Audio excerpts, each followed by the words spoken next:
वनुसल्ली अला रसूलिल करीम अम्मा बाद फ़ाऊज़ु बिल्लाहि मिनश शैतानिर रजीम बिस्मिल्लाहिर रहमानिर रहीम।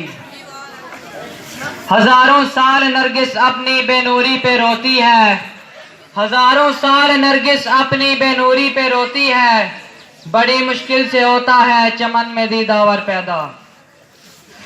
ऑनरेबल सीनियर हेडमास्टर साहब, respected teachers and my dear school fellows, Assalamu alaikum.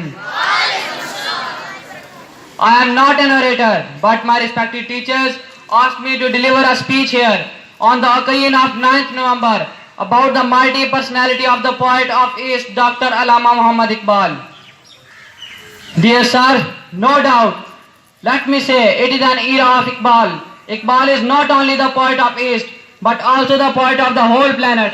In the beginning of 20th century, Muslims of the whole world were being dishonored and slaughtered everywhere. The Muslims of subcontinent were also become slaves of the British. Muslims of the world have lost their glory. In such miserable condition, it had become pressing urge that somebody awoke the Muslim. Iqbal wrote poetry to awake and inspire Muslims.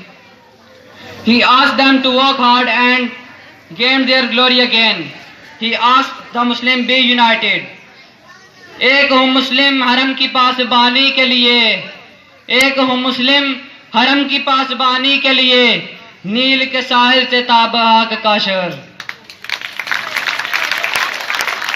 Respected sirs, he asked the Muslims of subcontinent to get freedom from the British rule. Iqbal awoke sentiments of patriotism in the heart of Muslim. He was against the caste system. He was a real hero of our nation. Dear sirs, it is need of to follow the guidance and inspiration of our national poet. If we follow his message and advices, we may regain our lost glory and status. Shukriya.